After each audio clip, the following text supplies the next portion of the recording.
Projeto Ensaios, leia comigo. Notas sobre a psicanálise.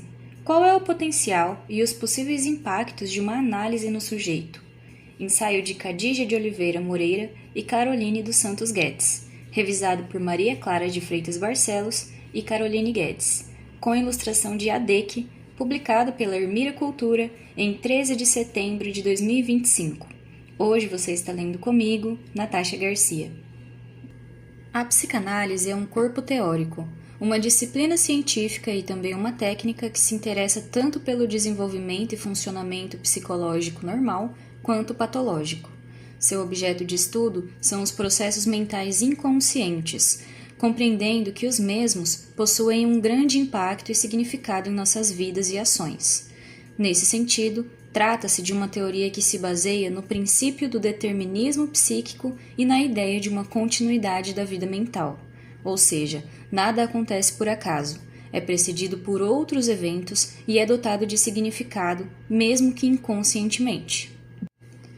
Apesar de comumente dizermos a psicanálise, seria mais assertivo dizer que se trata de psicanálises. Cada teórico, a partir de sua compreensão sobre os fenômenos psíquicos, sua história de vida e seus casos clínicos, formulou uma compreensão do inconsciente e outros fenômenos, construindo conceitos novos ou reconstruindo conceitos que antes foram estabelecidos por Sigmund Freud. Portanto, se trata de um corpo teórico que se constrói na experiência analítica, apontando para o real, enquanto registro do inconsciente, fazendo uso da linguagem para trabalhar com esse objeto inapreensível objetivamente, que também se articula como linguagem, o inconsciente. Em consequência disso, para descrever a importância e apresentar possíveis impactos de uma análise no sujeito, o presente ensaio se apoia na teoria psicanalítica freudiana e lacaniana. O objetivo é fornecer uma perspectiva sobre o sujeito que é atravessado pela análise, na medida em que se atravessa nela, encontrando a possibilidade de compreender seu modo de lidar com o outro, com as adversidades da vida, como a frustração e a gratificação, com o desejo e com o objeto perdido, aquele que é causa do desejo, sinal da falta, e que mobiliza a tentativa de reeditar uma experiência em que tal objeto tenha existido, ainda que apenas de forma fantasmática.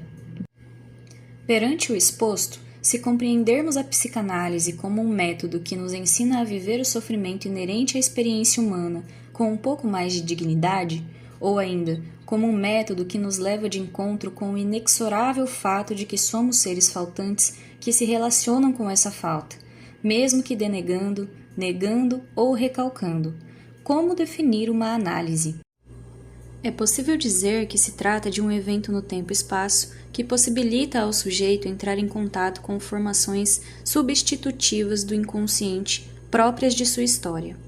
Essas formações seriam evocadas pela regra fundamental da psicanálise, conhecida como associação livre, que consiste em dizer livremente tudo o que se pensa, suspendendo ou tentando suspender qualquer juízo ou censura.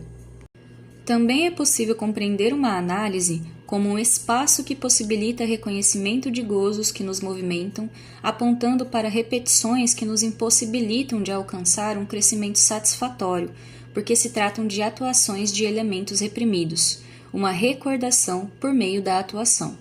Nesse sentido, a análise não se trata de um instrumento para regular o homem na sociedade contemporânea, mas um instrumento que nos possibilita acesso ao que há de mais humano em nós e, consequentemente, apresenta formas de como lidar com a nossa própria humanidade, que ora é acessível e ora se encontra nos subterfúgios do ser.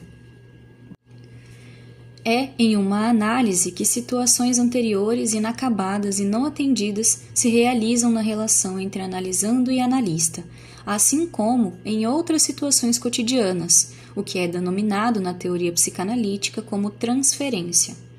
De acordo com Freud, a transferência não seria um produto da análise, mas um fenômeno natural que acontece decorrente da junção de experiências infantis e da disposição inata do sujeito. Nessa perspectiva, qual seria o papel da análise? Segundo Freud, seria de trabalhar essa transferência, que em muitos momentos surge como uma resistência ao tratamento após percorrermos o caminho de um complexo, de um investimento psíquico que se desviou da consciência, e oportunizar a sua volta para a realidade do paciente.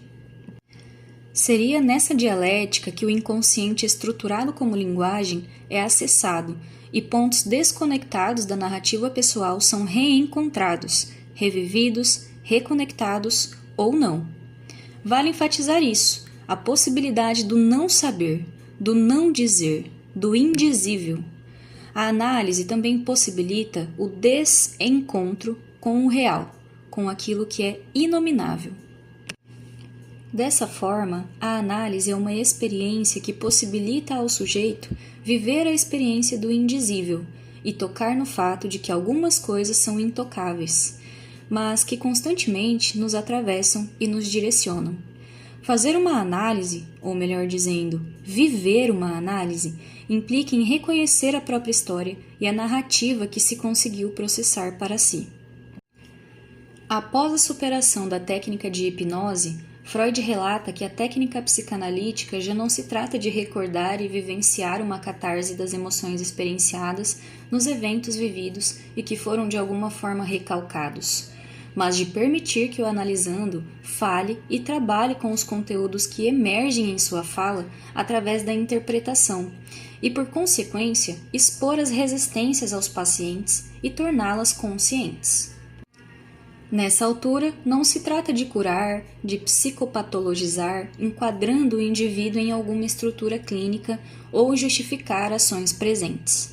Trata-se de dar lugar ao sujeito para encarar a própria história, os fantasmas que nos assombram, as gratificações que excederam, as faltas que foram insuportáveis e o desejo. Viver uma análise é a oportunidade de instrumentalizar o próprio corpo, navegar no sentido pelo próprio sentido, no não sentido e no que não se sabia que sentia.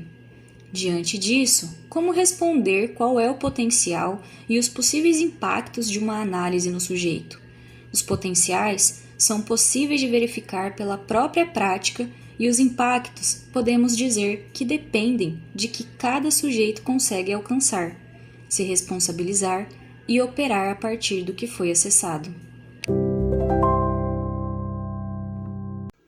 Este foi o Projeto Ensaios Leia Comigo, com edição de Natasha Garcia. O Projeto Ensaios é um projeto de divulgação científica da filosofia e das ciências humanas coordenado pelo professor Wayne César, do curso de Filosofia da UFMS, em parceria com a Ermira Cultura. Até a próxima!